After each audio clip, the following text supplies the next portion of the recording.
It was cold, snow falling in slow, heavy flakes. The guard at the checkpoint was tired, his fingers numb, his breath hanging in the air. Then headlights. A jeep rolled up. 4 men in US uniforms. One leaned out, flashed papers, joked about Patton's temper. The guard smiled, everything looked normal. The accents were perfect. The paperwork was clean. He waved them through. 20 minutes later, the camp was in chaos. Explosions ripped through the fuel depot. Communications went dark. Orders were stolen. The saboteurs were already gone. And the guard? He found himself facing his own officers, shouting, accusing him of helping the enemy. He was thrown into a makeshift cell. In the confusion of war, even loyalty could be mistaken for betrayal. What made Operation Greif so bold and risky in World War II? It's a question that has puzzled historians and experts alike. Today, we'll try to solve it. Let's dive in.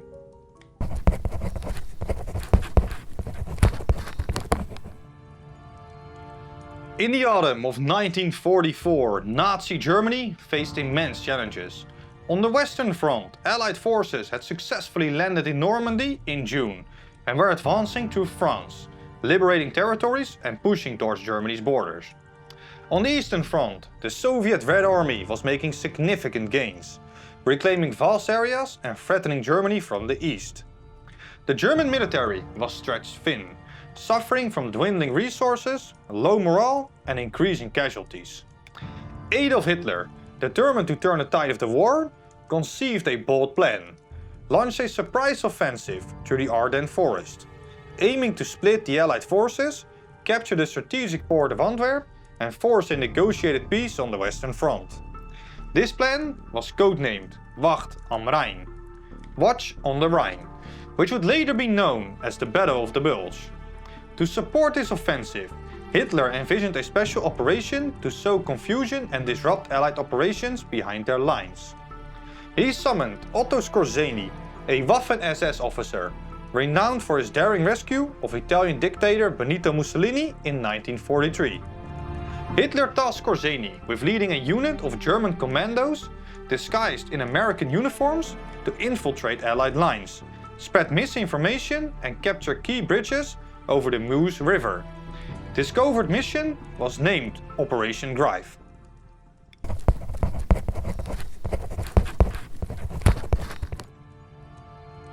In late October 1944, Otto Skorzeny was tasked with creating a special unit to support the Ardennes offensive. The mission to infiltrate Allied lines disguised as American soldiers, sow confusion and capture key bridges over the Meuse River. This operation, known as Operation Greif, required assembling a force capable of convincingly impersonating US troops. Skorzeny had only 5 to 6 weeks to recruit and train the unit. He requested 3,300 men, but ultimately assembled around 2,500 men from various branches of the German military, including the Heer, Waffen-SS, Luftwaffe and Kriegsmarine. It was dependent on volunteers, and many feared being shot by their own German troops. Also, recruiting volunteers for Operation Greif was challenging due to the legal risks involved. Under the Hague Convention, soldiers captured wearing enemy uniforms could be executed as spies, deterring many from participating. A critical requirement was English proficiency. An order was issued on 25 October, requesting soldiers with knowledge of the English language and also the American dialect. Despite this, only about 10 men spoke fluent English with the knowledge of American idioms. 30 to 40 spoke English well, but lacked slang familiarity. And 120 to 150 had moderate English skills. The majority had only basic knowledge from school. To convincingly impersonate American forces, Skorzeny's unit needed US uniforms, weapons and vehicles. He requested 15 tanks, 20 armored cars, 20 self-propelled guns, 100 jeeps, 40 motorcycles and 120 trucks. However, the equipment delivered fell short. only 2 Sherman tanks were provided, one of which was in poor condition. To compensate, 5 German Panther tanks were modified to resemble M10 tank destroyers by removing their cupolas, which are the small dome-like structure mounted on the turret of a tank, and altering their hulls and turrets with thin sheet metal. German vehicles were painted in US olive drab with Allied markings applied. Uniform acquisition also faced challenges. Many uniforms supplied were British, Polish or Russian, or were summer issue, had bloodstains or bore prisoner of war markings, also known as POWs. Despite these obstacles, the unit managed to gather enough US Army weapons to equip the commando unit. Given the limited number of English-speaking soldiers, Skorzeny formed a commando unit named Einheit Stilau, composed of the best English speakers. These commandos received short courses in demolition and radio skills, studied US Army organization, badges of rank and drill, and some were even sent to POW camps to refresh their language skill through contact with US POWs.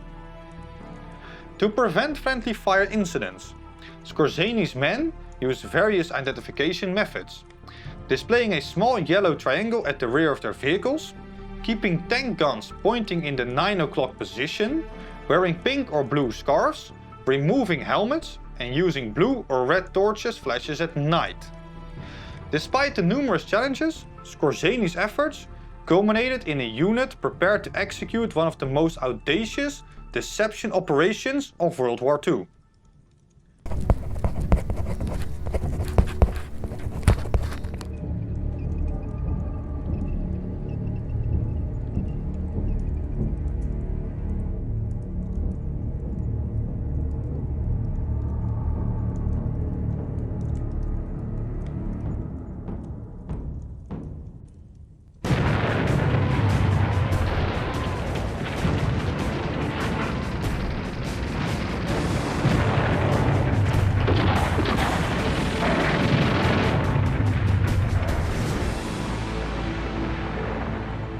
On December 16, 1944, as dawn broke over the snow-covered Ardennes, the German military launched a massive surprise offensive against the Allied forces. Over 200,000 troops, supported by approximately 1,400 tanks and armored fighting vehicles, and more than 1,000 combat aircraft pushed into Belgium. This offensive, known as the Battle of the Bulge, aimed to split the Allied lines and capture the vital port of Antwerp. Amidst this larger operation, a specialized German unit, Panzer Brigade 150, under the command of Otto Skorzeny, initiated Operation Greif. Skorzeny's unit got divided into small teams, each assigned with specific tasks. These teams began their operations by penetrating deep into Allied territory, utilizing the element of surprise and their disguise to blend in. They changed road signs, redirected convoys, and spread false information about German troop movements. One team, posing as US military police, managed to divert an entire American regiment down the wrong road, causing significant delays. Besides causing misdirection, the commandos also engaged in acts of sabotage. They destroyed telephone lines, cut communication cables, and attempted to demolish bridges to hinder Allied reinforcements. Some teams planted mines on key roads, while others attempted to infiltrate command posts to gather intelligence. Their actions created a sense of paranoia among Allied troops, leading to increased security measures and delays in operations. As the Battle of the Bulge progressed and the element of surprise waned, Skorzeny's unit shifted from covert operations to conventional combat roles. Panzer Brigade 150 was ordered to attack the town of Malmedy, but the plan was compromised when a German deserter informed the Allies. The ensuing battle resulted in heavy casualties for the brigade, and the unit was eventually withdrawn from the front lines on December 28, 1944. While Operation Greif did not achieve its primary objectives, it had a notable psychological impact. The operation aimed to seize key bridges over the Moose River, but none were captured. While it caused temporary confusion, the operation did not significantly alter the course of the Battle of the Bulge. In the broader context of the Battle of the Bulge, Operation Greif's direct military impact was limited. However, its psychological effects demonstrated the power of deception in warfare and highlighted the importance of intelligence and counterintelligence operations.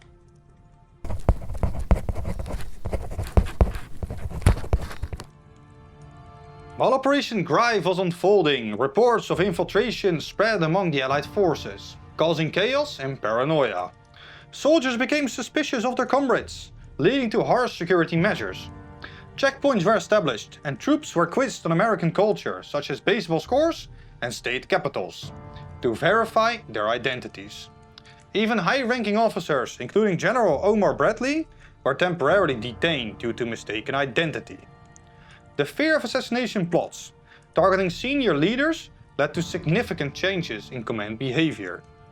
General Dwight D. Eisenhower, the supreme Allied commander, was placed under increased security and confined to his headquarters for several days. This limited his ability to move freely and respond swiftly to battlefield developments. The psychological impact extended to the treatment of captured German commandos. Those found in American uniforms were tried as spies and executed. Notably, Manfred Pernas, a 23-year-old German operative, was captured and faced a firing squad. These executions served as a warning and further heightened tensions among Allied troops. Even after the immediate threat subsided, the psychological effects lingered. Allied soldiers remained vigilant, often questioning orders and the identities of fellow troops. The operation, though limited in tactical success, achieved its goal of instilling fear and uncertainty within the Allied ranks. As Operation Greif concluded in late December 1944, its legacy was marked by both immediate consequences for the participating German soldiers and the complex post-war trajectory of its leader, Otto Skorzeny.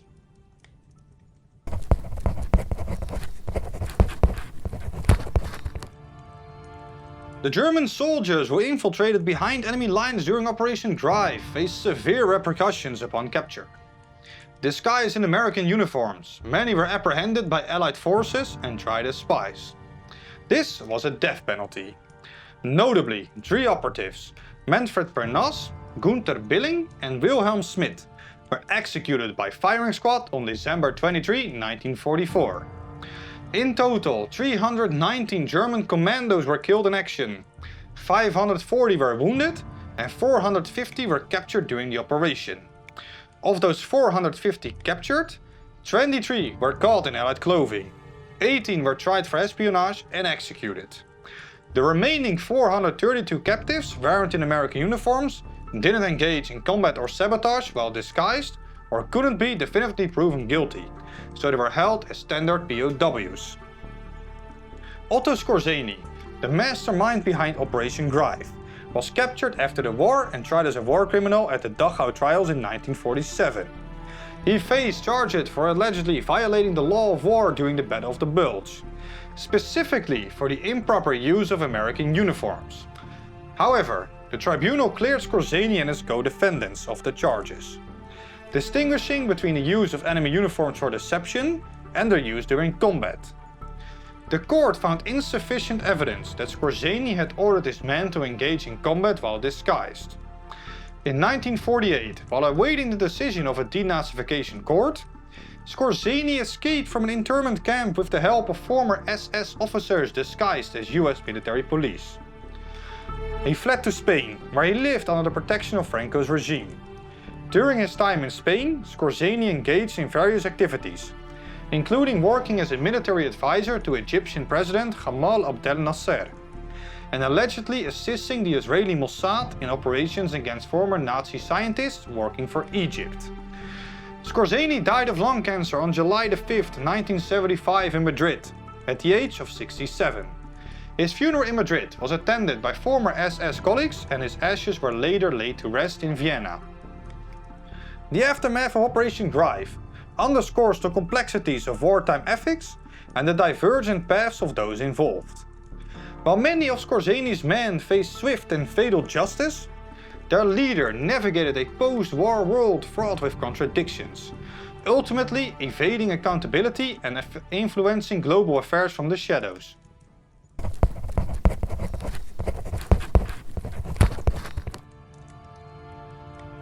Operation Greif was bold because it broke the rules of war. It wasn't just an attack, it was a gamble with uniforms, accents and trust. Germany planned it during a desperate moment when they were losing the war. They needed something big to turn the tide, so they created a fake American army. Otto Skorzeny built that army from scratch, recruiting English speakers, painting German tanks and even using real American dog tags taken from the dead. His unit trained to act and sound like US soldiers, all while knowing that if caught, they could be shot as spies. They slipped behind Allied lines, changed signs, gave false orders and cut communication wires. They didn't capture bridges like Hitler wanted, but they caused confusion and panic, enough to slow down the Allies and make everyone paranoid. Even a top general was detained. Soldiers didn't know who to trust. Some innocent guards were blamed, and 18 of Skorzeny's men were executed. Operation Greif didn't win the Battle of the Bulge, but it showed just how dangerous deception could be. It was bold because it crossed every line of military tradition, and it was risky because once discovered, it could and did cost men their lives. I want to thank you all for listening, and I hope to see you again in our next video. Until then, I'm the Chronicler, reminding you to like, subscribe and remember that history is written in mystery.